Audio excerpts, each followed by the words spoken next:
Home was supposed to feel different. For years, I pictured this moment whenever the nights grew too long and too quiet.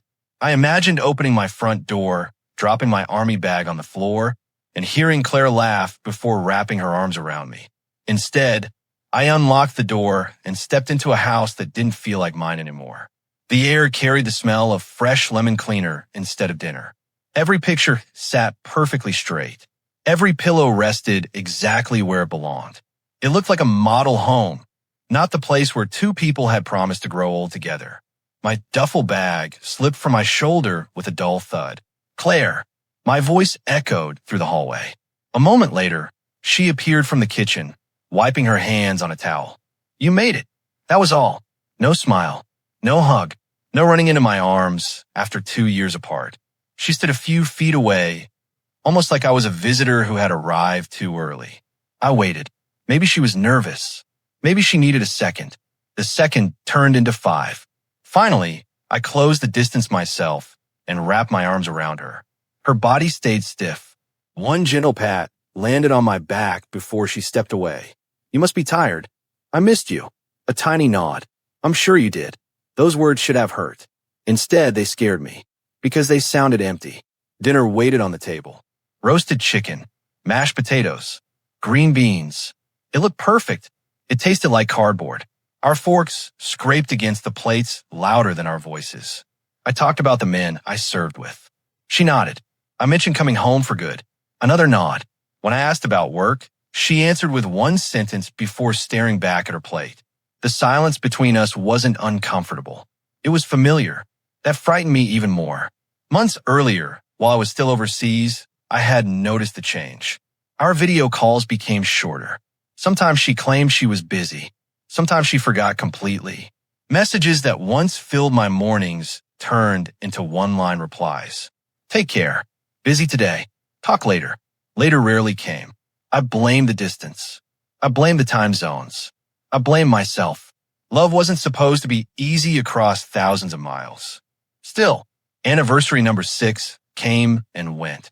I waited for a message. Nothing. I sent flowers anyway. She thanked me 2 days later. That was the night I sat alone in my bunk and stared at my wedding ring until sunrise. A terrible thought entered my mind. Maybe I wasn't coming home to a marriage. Maybe I was only coming home to the memory of one. I hated myself for thinking it. Even so, I visited the legal office on base. The officer handed me divorce papers. You don't have to file them. I know. Just preparing? I nodded. I hope they stay in this folder forever. He smiled. I hope so too. The papers stayed inside my backpack for months. Every day, I prayed they would never leave it. That night, back in my own house, I barely slept. Claire lay beside me. There was almost a foot of space between us. It felt wider than the ocean I had crossed. Morning arrived quietly. The smell of coffee drifted upstairs. I showered, shaved, and walked into the kitchen wearing an old t-shirt she once said was her favorite. She placed a mug in front of me. Steam curled into the air. Breakfast waited beside it. Toast, eggs, bacon. None of it had been touched. Neither of us reached for the food. She folded her hands together. Her fingers trembled once before becoming still. I've been thinking about this for a long time. I already knew, not because of those words, because she finally sounded honest. I want my freedom. Nothing inside me exploded. No shouting. No questions. No desperate promises. Just a strange calm that settled over years of unanswered calls and forgotten anniversaries. She watched me carefully, waiting, expecting something. Maybe an argument. Maybe tears. Maybe another soldier willing to fight one more battle. Instead, I stood, walked into the hallway, opened my duffel bag. The folder rested exactly where I had left it. When I returned, I placed it gently beside her coffee. She frowned. What is this? Open it. The room stayed quiet except for the paper sliding against paper. Her eyes moved across the first page, then the second. Color disappeared from her face. Divorce. A shaky breath escaped her. You already signed them? I did. When? Months ago. The papers slipped from her fingers. You knew. I hoped I was wrong. You thought I wanted this? I thought my wife disappeared a long time ago. She stared at me as though she had never seen me before.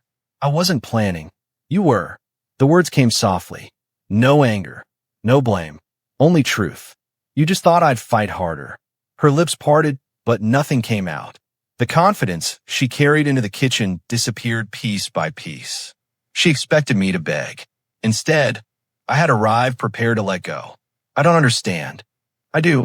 I picked up my coffee. It had already gone cold. Just like us. My hand reached for my wedding ring. For a second, I remembered sliding onto my finger with a promise that felt unbreakable. Slowly, I twisted it free. The gold circle rested beside the untouched mug. I don't want your pity. Her breathing became uneven. I never pitied you. You stopped choosing me. Another long pause. I waited every night for your calls. I was busy. I know. I thought you'd understand. I always did. That was the problem. Understanding had slowly turned into accepting less than I deserved. I walked upstairs. The zipper on my duffel bag echoed through the bedroom. Clothes, army medals, a few books. The framed picture from our honeymoon stayed on the dresser. I didn't pack it. Some memories belong in the place where they ended. When I came back downstairs, Claire hadn't moved. The divorce papers still lay open before her. She looked smaller somehow. Not weak, just shocked. You really planned to leave. I planned to survive. I slung the bag over my shoulder. Every step toward the front door felt heavier than carrying combat gear. My hand rested on the doorknob. Behind me, the house stayed painfully quiet. Then I heard something I hadn't heard in months. Daniel, she whispered my name so softly it almost disappeared. I closed my eyes for one heartbeat. Then I opened the door, stepped outside, and kept walking without turning around. The apartment echoed every time I set another box on the floor. One bedroom, one small kitchen, one worn-out couch left behind by the previous tenant. That was my entire world now. I stood in the middle of the empty living room with my army duffel still hanging from my shoulder. A month ago, I believed I was coming home to a wife. Now I was trying to decide where to place a coffee maker. Life could change faster than a battlefield. I opened another box and found my medals carefully wrapped in newspaper. Bronze, silver, years of service, proof that I had survived places where people expected me to die. My fingers brushed across the ribbons before I quietly placed the whole case inside the bottom drawer of a dresser. I wasn't hiding them.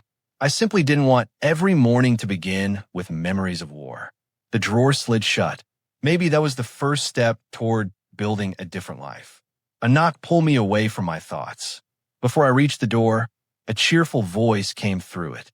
If you don't open this, I'm eating both sandwiches. A smile almost escaped before I turned the handle. Emily stood there with 2 paper bags and the same bright grin she had worn since childhood. She stepped inside without waiting for an invitation. This place is tiny. It fits my budget. It also fits exactly one chair. I noticed. She laughed, setting the food on the kitchen counter. You know what this place really needs? What? A brother who stops staring at the walls like they're going to talk back. That earned the smallest laugh I had managed in weeks. Emily caught it immediately. There it is. What? A real smile. It wasn't that impressive. It was enough. She handed me a sandwich before sitting on one of the moving boxes. You don't have to figure everything out today. I'm trying. I know. Her voice softened. But you've spent years surviving. She glanced around the apartment. Now you have to learn how to live. Those words stayed with me long after she left. Learning to live. No military training had prepared me for that. 2 days later, Noah called. You still remember how to drink coffee without checking rooftops? I think so. Good. Meet me downtown. The cafe was busy, filled with conversations that had nothing to do with deployments or missions. Noah looked exactly the same. A little older, a little grayer, still carrying the relaxed confidence that had kept our unit calm during impossible days. He reached across the table. It's good seeing you, brother. You too. His eyes studied my face. You look exhausted. I sleep. That's not what I meant. I knew exactly what he meant. You heard. Everyone did. I let out a slow breath. I'm not looking for sympathy. Good. He leaned back. Because I brought something better. What? A job lead. That caught my attention. A veterans rehabilitation center needs people who understand military life. I've never done anything like that. You've spent years helping soldiers survive." He smiled. "Now help them recover." A week later, I walked through the center's front doors. The building smelled like fresh paint and coffee. Veterans filled the halls. Some carried canes. Others rolled through the corridors in wheelchairs. A few looked perfectly healthy until you noticed the emptiness behind their eyes. The receptionist pointed toward the therapy room. "They're waiting." Inside, a woman knelt beside an older veteran, helping him stretch his injured leg. She noticed me and stood. "You must be Daniel. I'm starting to think everyone knows my name." A warm smile crossed her face. "Only because Noah talks too much. I'll remember that. I'm Sophia." She offered a handshake. Her grip was firm, confident, not careful, not gentle because she thought I was fragile, just normal. It surprised me. "So," she folded her arms. "Ready to help?" "I hope so. You don't have to be perfect. What if I make mistakes?" "You will." She shrugged. "So will I." That answer relaxed me more than any speech could have. During the next few weeks, we worked together almost every day. She treated every veteran the same way. Never with pity, never with false encouragement. One afternoon, I watched her hand a walker to a young Marine who looked ready to throw it across the room. "I don't need this." "No." She nodded toward the hallway. "You need your future." He stared at the walker for several seconds before grabbing it. She never celebrated, never acted like she had one. She simply walked beside him. Watching that changed something inside me. Strength wasn't always loud. Sometimes it looked like quiet patience. Meanwhile, pieces of my old life continued disappearing. Emily called one evening. I ran into Claire. I stayed silent. She looked different. "I don't need updates." "I know." She hesitated. "I just thought you should know she's been asking about you." I stared out the apartment window. Rain covered the glass. "What did you tell her?" "That you're moving forward." "Good." She didn't look happy. Neither was I. Emily understood. She changed the subject. "Mom wants you for dinner Sunday." "I'll be there." When the call ended, my phone remained in my hand. Claire's contacts still sat near the top of my favorites list. Her picture, her number, years of messages, thousands of memories trapped behind one name. My thumb hovered over the screen. Delete contact. A simple button. An impossible decision. What if she needed me? What if something happened? Another thought answered immediately. Where had those questions been when I needed her? I pressed the button. The phone asked if I was sure. A strange laugh escaped me.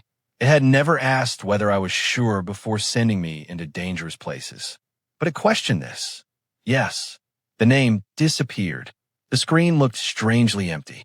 So did my heart. Still, there was relief hiding somewhere beneath the pain. Like removing a bandage that had stayed on too long. The wound remained. At least it could finally heal. Days passed. Work became easier. Conversations with the veterans became natural. One afternoon, an older soldier stopped me in the hallway. "You smile more now." "I do." "You didn't notice?" I hadn't. Maybe because I wasn't trying. That evening, Sophia caught me laughing after one of Noah's terrible jokes. She raised an eyebrow. "There it is." "What?" "The face of someone remembering life isn't over." "I'm working on it." "You are." She smiled. "And it's showing." Walking back to my apartment, I realized something strange. Claire hadn't crossed my mind for almost 3 hours. That felt like progress.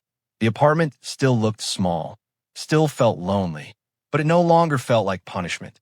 It felt temporary, like a place where a new chapter was quietly beginning. After dinner, I settled onto the couch with a book I hadn't touched in years. The room was peaceful. My phone buzzed on a coffee table. Unknown number. I almost ignored it. Instead, I answered, "Hello." Nothing. Only breathing. Soft. Unsteady. I closed my eyes. I already knew who it was. Claire. The breathing stopped. A heartbeat later, the call ended. The dark screen reflected my face as the questions I thought I had buried slowly began rising again. The second call never came. Instead, Claire found other ways to remind me she still existed. Emily mentioned running into her at the grocery store. Noah casually told me she had asked whether I was doing well. One afternoon, I walked out of the rehabilitation center and spotted her across the street. She stood beside her car. Her eyes met mine for only a moment. Before I could react, she climbed inside and drove away. She wasn't chasing me. She wasn't letting me forget her either. That strange space between us became harder to carry than complete silence. Life at the center continued moving forward. One veteran took his first steps without crutches. Another laughed for the first time since arriving. Watching those victories reminded me that healing rarely happened all at once. It happened one difficult step at a time. Mine was no different. A few evenings later, Emily invited me to dinner. Her apartment smelled like baked pasta before I even knocked. "You remember my favorite." She smiled while setting plates on the table. "You've been eating frozen meals for weeks." I survived. That's exactly the problem. During dinner, we talked about work, old family stories, and Noah's terrible cooking. The conversation stayed light until Emily became unusually quiet. Her fork rested against the plate. "I've been wondering if I should tell you something. If you're hesitating this much, it's probably important." She took a slow breath. "It's about Claire." The room suddenly felt smaller. "You don't have to protect me." "I'm not." She folded her hands together. "I just don't want you believing something that isn't true." I waited. "She never cheated on you." Those words landed differently than I expected. Not relief. Not comfort. Just confusion. "I know." Emily blinked. "You knew." "I never believed she had another man." "Then why?" "Because there are different ways to leave a marriage." She lowered her eyes. "I talked with one of her old co-workers." My stomach tightened. "There was a guy. Ethan." She nodded. "They worked together almost every day." I remained silent. Nothing physical happened. "So what happened?" Emily searched for the right words. "She admired him." "That's normal." It became more than admiration. My hand stayed, wrapped around the coffee mug. She wanted his approval. Emily continued carefully. His attention, his respect. Every sentence explained another piece of the puzzle. When you called from overseas, she was usually working late. I remember. Most of those nights were spent trying to impress Ethan. A bitter laugh escaped before I could stop it. "So, while I was trying to stay alive." Emily nodded sadly. She was chasing recognition from someone who barely noticed her. The truth hurt. Not because another man had stolen my wife. Because she had willingly handed away the part of herself that once belonged to us. Emily reached across the table. "She thought you'd always be there." "I always was." "Exactly." Her voice almost broke. "She believed your love couldn't disappear." I stared through the window. Rain had started falling outside. "I made it too easy." "You loved her." "I forgot to love myself too." A week passed. Work kept me busy. Still, Emily's words stayed with me. Claire hadn't replaced me. She had simply stopped choosing me. Sometimes that was even harder to accept. Friday afternoon brought another surprise. Noah walked into my office carrying 2 cups of coffee. "You look like someone who needs caffeine." "I look that bad?" "Worse." He handed me the cup. "You heard about Ethan?" "No." "He got promoted." "Good for him." Noah shook his head. "That's not the interesting part." I raised an eyebrow. "He announced his engagement." "To Claire." A short laugh answered me. "No." Another woman. The room became very quiet. So Claire spent years chasing someone who never planned to choose her. Those words lingered long after Noah left. For the first time since the divorce, I didn't feel satisfaction, only sadness. She had traded something real for something that never truly existed. That evening, heavy rain covered the city. I had just finished dinner when someone knocked on my apartment door. One knock, then another. Slow, uncertain. Through the peephole, I saw Claire. Her coat was soaked. Wet hair clung to her face. She held a large envelope against her chest as though it might fall apart. Part of me wanted to pretend I wasn't home. Instead, I unlocked the door. She remained standing in the hallway. "I won't stay long." "What do you need?" Her eyes dropped toward the envelope. "I found these." She held it out. The paper was damp from the rain. My handwriting covered the front. Letters. Every letter I had mailed during my last deployment. Unopened. Unread. My fingers froze before taking them. "You never opened them." I couldn't. "Why?" Tears gathered in her eyes. "Every time I saw your handwriting, guilt hit me." "So you hid them." A tiny nod. I kept telling myself I'd read them later. There wasn't a later. "No." She closed her eyes. "There wasn't." Neither of us moved. Rain tapped softly against the windows at the end of the hallway. I know about Ethan. Her head lifted quickly. Emily told you? Enough. It wasn't an affair. I know. You have to believe me. I do. Confusion spread across her face. You believe me? I believe you never kissed him. The next words came much slower. But you gave him something that belonged to our marriage. Her shoulders dropped. My attention, my future, my emotional energy. Every answer hurt because it was true. I kept waiting for you. She pressed her lips together. I know. I celebrated birthdays alone. Another tear escaped. I know. I counted the days until I came home. The hallway seemed to disappear around us. You stopped missing me long before I walked through her front door. Her breathing became uneven. I thought I had more time. Time for what? To fix us. You didn't think I'd leave. She couldn't answer, because she didn't need to.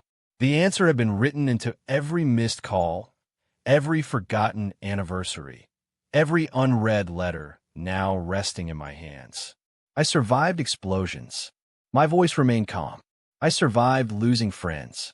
I held up the rain-soaked envelope. But these... The pages trembled slightly. These hurt more. She covered her mouth. I never wanted to destroy you. You didn't. I shook my head gently. You slowly erased us. The words finally reached her. Not as anger, not as revenge, as truth. She reached into her purse and pulled out a small key. Our apartment key. She placed it in my palm. I should have returned this sooner. The cold metal felt strangely heavy. I filed the papers. I know. Ow! My lawyer called. She forced a weak smile that disappeared almost immediately. It's real now. It is. The hallway became quiet again. Not empty, just full of everything neither of us could change. She wiped her face with the back of her hand. Daniel, her voice barely rose above the rain. Is there anything left to save? My hand remained on the edge of the door. Every memory of our marriage flashed through my mind. The wedding, the promises, the waiting, the unanswered calls, the cold breakfast, the untouched coffee, the signed papers. Without speaking, I slowly closed the door between us. The soft click of the lock answered the question neither of us wanted to hear. The first person to call me boss made me laugh. I turned around, expecting to find someone else standing behind me. Instead, one of the younger veterans grinned from across the office. You're running this program now. I'm still getting used to it. You earned it. 6 months had passed since I walked out of my marriage with a duffel bag over my shoulder. Now, I walked into the rehabilitation center every morning carrying folders instead of rifles. The work was different. The purpose felt familiar. Helping veterans rebuild their lives became more than a job. It became my mission. Some needed help finding work. Others struggled to reconnect with family. A few simply needed someone who understood why crowded rooms still made them nervous. Every small victory reminded me that broken things could become strong again, including people. Sophia knocked gently on my office door. You skipped lunch. I was finishing reports. She placed a paper bag on my desk. No one writes good reports on an empty stomach. I smiled. Are you always this stubborn? Only with people who pretend coffee counts as a meal. She leaned against the doorway while I opened the sandwich. You've changed. Hopefully for the better. I wasn't talking about your work. Her eyes stayed on me for a quiet moment. The first week you were here, you carried the whole world on your shoulders. And now, you still carry it. A small smile appeared. But now you know when to put it down. Those words stayed with me for the rest of the afternoon. She never tried to rescue me. She never treated me like a wounded soldier who needed saving. She respected my strength while accepting my scars. That meant more than she probably realized. Life outside work slowly found its rhythm. Emily visited often. Noah still complained about my coffee. Sunday dinners with my parents no longer felt forced. The empty spaces inside me hadn't disappeared. They simply stopped controlling every day. Claire, however, seemed to be moving in the opposite direction. Emily mentioned seeing her downtown. She looked exhausted. Work, everything. I listened quietly. Ethan transferred to another office. I heard. He barely speaks to her now. I nodded once. Anything else? Emily hesitated. Her parents know about the divorce. And her expression softened. They weren't angry at you. A long pause settled between us. They told her she let a good man walk away. Those words should have felt like revenge. Instead, they felt heavy. No victory existed in watching someone slowly understand their mistakes. Another month passed. Claire sent an email. No dramatic apology. Just one sentence. I hope you're doing okay. I read it once. Closed the screen. Never answered. A week later came another message. I found your old jacket while cleaning. No reply. Then another. Your favorite coffee shop closed. Still nothing. She wasn't trying to restart our marriage anymore. She was trying to reopen a conversation that no longer existed. One evening, I drove past our old house by accident. The porch light was on. The curtains stayed open. The place looked exactly the same. Something inside me whispered to keep driving. Another part wanted one final look. I parked across the street. Without thinking, I walked toward the front door. Claire answered before I knocked. She looked surprised. So it really is you. I was nearby. She stepped aside. You can come in. The house smelled different. The fresh flowers she always kept on the table were gone. The rooms felt larger. Not because the furniture had changed, because laughter had disappeared. My eyes drifted toward the living room wall. The wedding photo that had once hung there was gone. Only a lighter square remained where the frame had protected the paint from sunlight. You took it down. Her fingers tightened around a coffee mug. I couldn't keep looking at it. I nodded slowly. I understand. She noticed me studying the empty wall. I thought removing it would make things easier. Did it? A weak smile answered. No. She walked toward a small cabinet. When she opened a drawer, my wedding ring rested inside a velvet box. You forgot this. I left it. I know. She gently closed the drawer. I couldn't throw it away. You don't have to. We sat across from each other without speaking. The silence felt different now. Not hostile, just honest. Finally, she looked up. My promotion doesn't matter anymore. I remained quiet. I worked so hard for it. She rubbed her forehead, and when I finally got everything I wanted, her voice cracked. There was nobody waiting to celebrate with me. I understood that feeling. I had celebrated birthdays alone overseas. She was celebrating success alone at home. Loneliness had simply changed addresses. My parents came over last weekend. She let out a tired breath. My father walked through the house. Her eyes wandered toward the empty dining room. He asked why it felt so cold. She laughed once. It lasted less than a second. My mother answered before I could. Claire swallowed hard. Because Daniel isn't here anymore. No answer came from me. Not because I wanted to punish her. Because some truths didn't need a response. She studied my face carefully. You're different. People change. You don't wait for me anymore. That sentence surprised me. She had finally noticed. I stopped waiting the day I realized I was the only one standing still. Her eyes filled with tears, but she didn't hide behind them.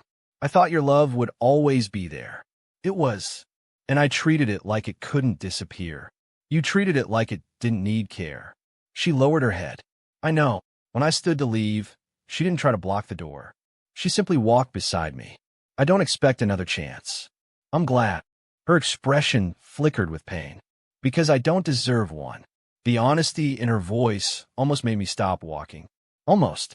Outside, the evening air felt cool against my face.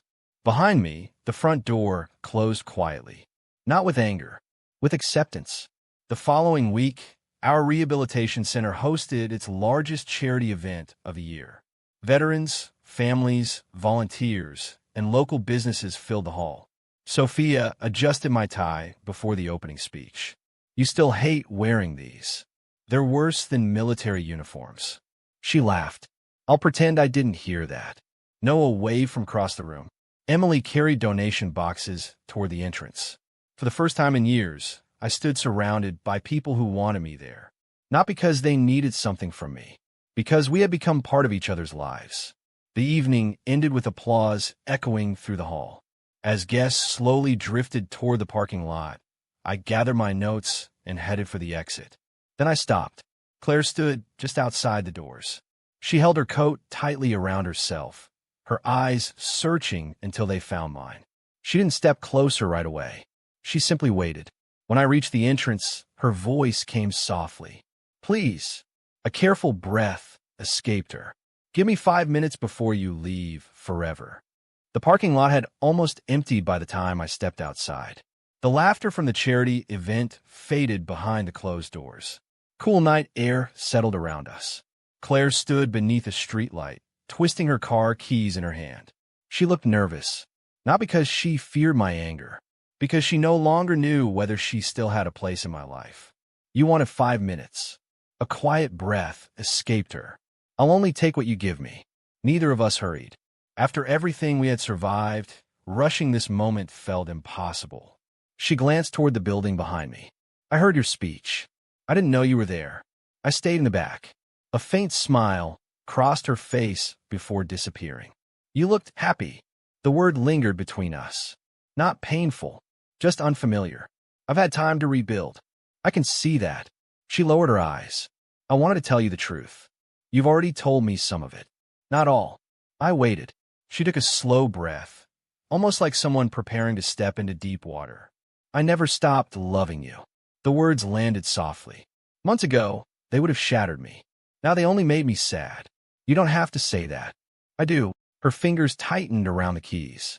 I kept convincing myself everything would be okay because you always forgave me. She swallowed hard. You waited through deployments. You waited through missed holidays.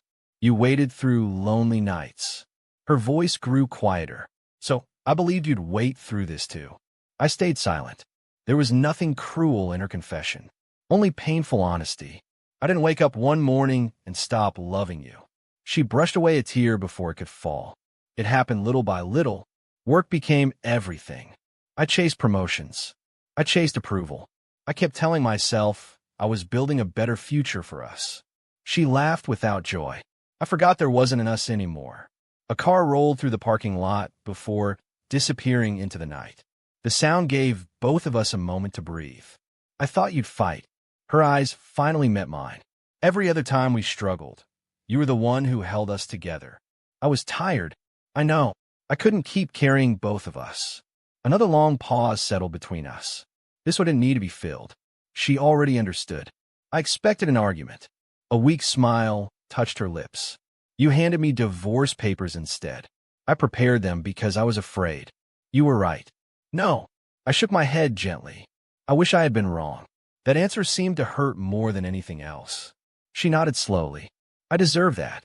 You deserve the truth. The wind stirred a few fallen leaves across the pavement. She watched them disappear into the darkness. My punishment isn't losing the house. It isn't signing the papers. Her voice almost broke. It's waking up every morning knowing I threw away the one person who never stopped believing in me. I didn't celebrate those words. There was nothing satisfying about another person's regret. Pain had already collected enough victories. I don't hate you. Her head lifted quickly. You don't. No. After everything, I carried anger for a while. I looked toward the stars above us. It became too heavy. She covered her mouth as another tear escaped. I kept thinking you wanted revenge. I did. The truth surprised even me. For a while, I wanted you to hurt as much as I did. And now, I don't need revenge anymore. She searched my face. Why? Because life already gave us both exactly what we earned. The answer hung in the quiet night. She had earned regret. I had earned peace. Neither prize felt easy.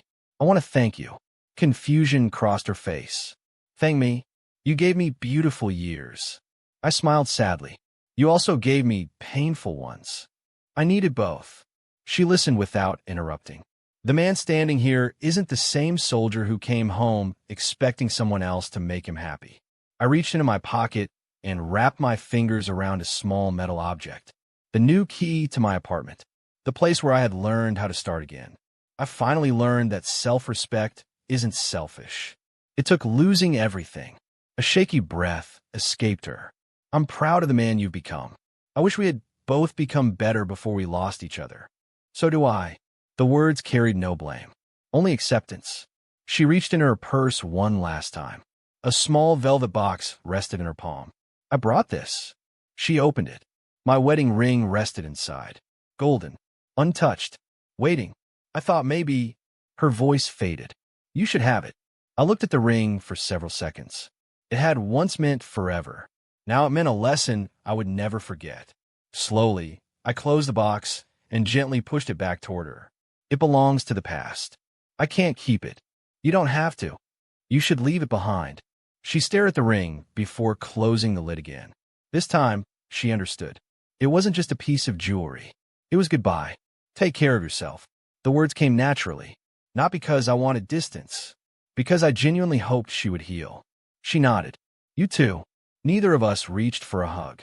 Neither of us offered another promise. Some endings deserved quiet instead of drama. She walked toward her car. Halfway there, she stopped. Without turning around, she spoke one last time. I really did love you. I know. That was enough. She drove away without looking back. The red taillights disappeared into the darkness until the road became empty again. I remained standing for another minute. Not because I wanted her to return, because I wanted to remember this feeling. No anger, no bitterness, only closure. The front doors of the center opened behind me. Sophia stepped outside, carrying her volunteer badge in one hand.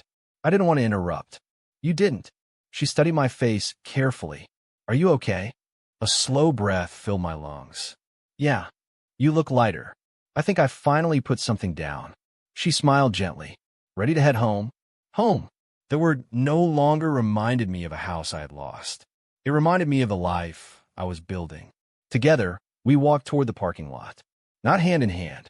Not as two people rushing into romance. Simply as two people walking in the same direction.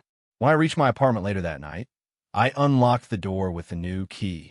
The soft click echoed through the quiet rooms. This place had once felt temporary. Now it felt like the beginning of something honest. I placed my keys on the table and stood beside the window. The sky slowly changed from black to deep blue. Then the first light of morning reached across the city. A new sunrise. No wedding ring rested on my finger. No old promises weighed on my shoulders. The scars remained. They always would. But they no longer decided where my life would go. As the sunlight filled the room, I finally understood something I had spent years trying to learn. Coming home from the army had never been the end of my journey.